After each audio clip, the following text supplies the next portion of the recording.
नमस्कार मैत्रिणींनो, मी Archana. Stitching with Archana Y Bhat चॅनलमध्ये तुम्हा सर्वांचं स्वागत आहे.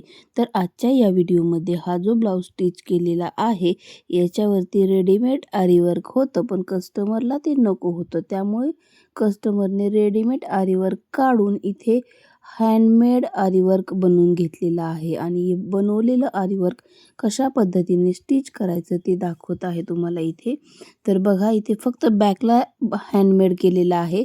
स्लीव्हजला जे आहे ते रेडीमेड ठेवलेला आहे.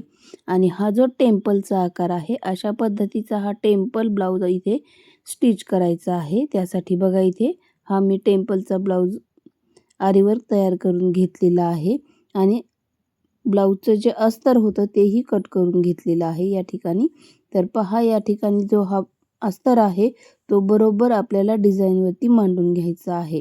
त्या अगोदर आपलं सेंटर कुठे आहे, अस्तरचं सेंटर कुठे आहे, तेच सेंटर पाठीवरतीही आलं पाहिजे. म्हणजे जो आपला आकार आहे किंवा डिझाईन आहे, आपण केलेलं जे सुंदर असं काम आहे ते प्रत्येकाला व्यवस्थितच दिसलं पाहिजे.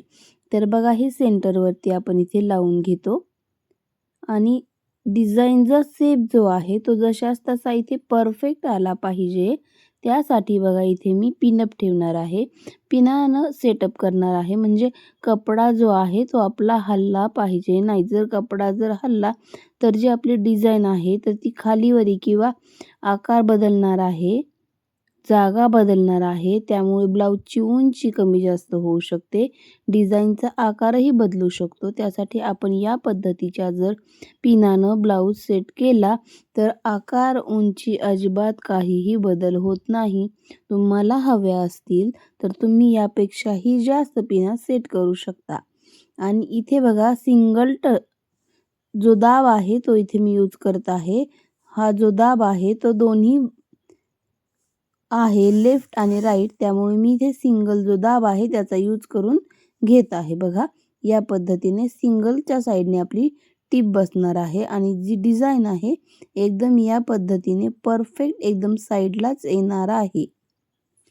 तर बघा, कुठलंही काम करताना इथे बघा आपल्याला टर्न द्यायचा आहे. टर्न देताना आपण काय करायचं आहे, सुई खाली बुडवायची, कपडा त्यात अडकवायचा, दाब जो आहे वरती उचलायचा आणि कपडा फिरवायचा आहे. जसे डिझाईनचे आकार असतील त्या पद्धतीने आपल्याला आपलाही हात फिरवून आपलं काम करून घ्यायचं आहे. तर पहा, इथे बघा, आपण या पद्धतीने गोल जे टेम्पलचे आकार असतात किंवा आपल्या मंदिराला जसे कळस असतात त्या पद्धतीने एक एक आकार आपण अगोदर ड्रॉ करून घेतलेला होता आणि तोच आकार आता या ठिकाणी आपण एक एक करून आपल्या ब्लाऊजमध्ये जो आहे तो उतरवून घेणार आहोत. तर बघा, इथे जी कला आहे ती आपण इथे उतरवण्याचा प्रयत्न करत आहोत. जसं आपल्याला कस्टमरने सांगितलेलं आहे त्याच पद्धतीने आपण इथे उतरवत आहोत किंवा बनवत आहोत.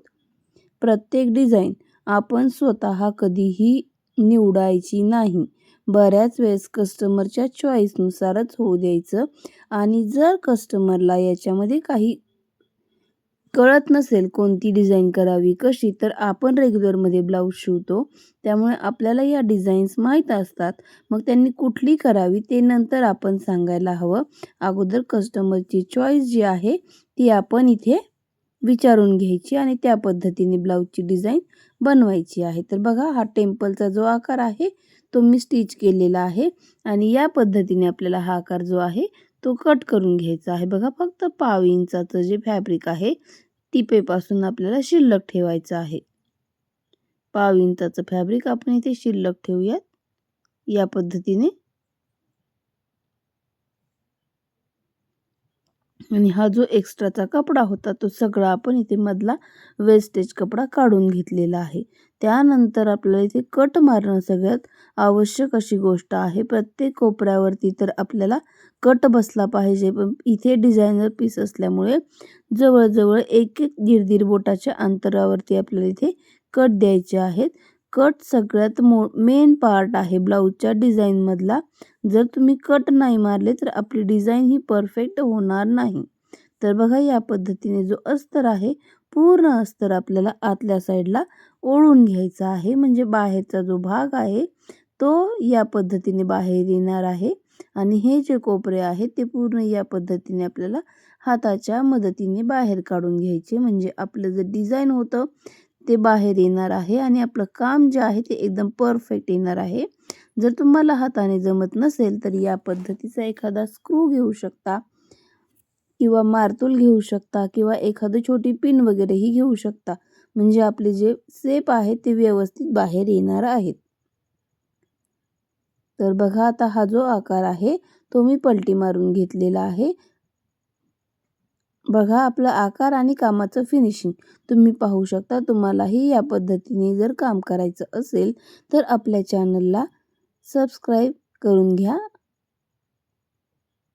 तर बघा इथे हा जो आकार आहे हाही गळ्याचा वरचा भाग आहे, तोही आपल्याला इथे गोल आकारामध्ये टीप टाकून घ्यायची आहे. या पद्धतीचा हा जो आकार आहे आपण टीप टाकून घेऊयात.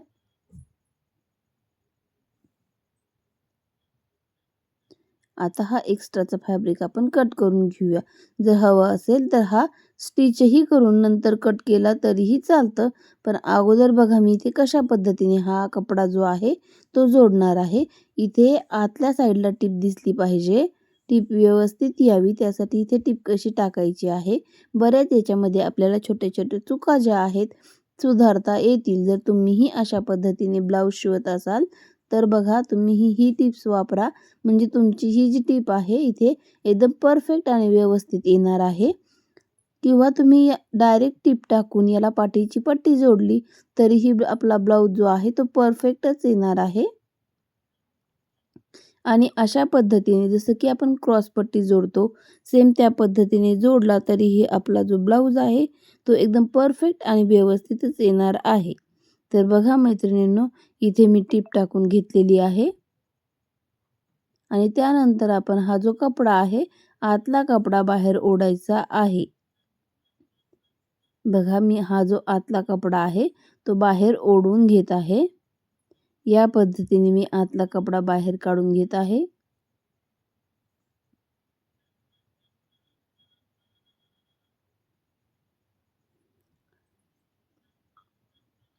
पूर्ण आतला कपडा मी बाहेर काढलेला आहे. आता खालच्या साईडला आपल्याला एक दाब टीप टाकून घ्यायची आहे.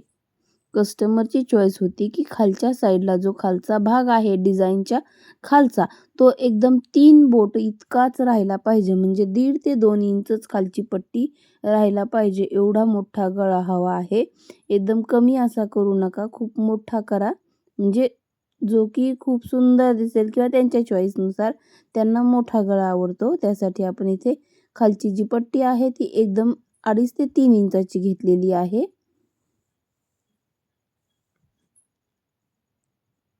आणि इथे आपण साईडने पूर्ण टीप टाकून घेत आहोत. बघा इथे पूर्ण साईडने आपण इथे टीप टाकून घेणार आहोत. आणि टीप टाकल्यानंतर हे एक्स्ट्राचं फॅब्रिक जे आहे तेही आपल्याला इथे कट करून घ्यायचं आहे. बघा जी कस्टमरच्या आवडीची, म्हणजे आपल्याकडे जे येणारे ग्राहक आहेत त्यांच्या मनातली जी डिझाईन आहे ती आपण इथे उतरवलेली आहे. अशाच डिझाईन तुम्हालाही आवडत असतील तर आपल्याला कमेंटमध्ये कळवा की तुम्हाला कशी डिझाईन हवी आहे, कशी डिझाईन शिवून पाहिजे किंवा कसा वर्क पाहिजे हेही इथे कळवा, म्हणजे आम्हालाही कळेल की तुम्हाला काय हवं आहे आणि तुम्हाला काय द्यायला पाहिजे. बघा इथे काठपदर ब्लाऊज आहे तर खालच्या साईडला छोटासा काठही मिळालेला आहे आणि डिझाईनही मिळालेली आहे. आणि याच्यामध्ये ज्या साईडला छोट्या छोट्या बुट्ट्या आहेत ब्लाऊज पिसामध्ये त्या अगोदरच्या वर्कच्या बुट्ट्या आहेत. याला थोड्याफार मॅच होत आहेत तर आम्ही त्या बुट्ट्या ज्या आहेत त्या काढलेल्या नाही आहेत. फक्त स्लीवच्या जे डिझाईन आहे रेडीमेड ते आपण ठेवलेलं आहे. तर बघा इथे या पद्धतीने आपला हा ब्लाऊज पूर्ण स्टिच झाल्यानंतर तयार झालेला आहे. पॅडेड ब्लाऊज आहे हा. ब्लाऊज जो आहे पॅडेड आहे आणि फ्रंटलाही इथे नेक डिझाईन आपण बनवून घेतलेली आहे. पण नेक डिझाईन समोरचा नेक खूप छोटा घेतल्यामुळे इथे डिझाईन व्यवस्थित वाटत नाहीये. समोरचा नेकही आपल्याला इथे थोडासा मोठा हवा होता, पण बट त्यांची चॉईस आहे. तर बघा बॅकचा आकार बघा किती सुंदर आलेला आहे. हा वजन आल्यामुळे थोडासा भाग खाली दिसत आहे.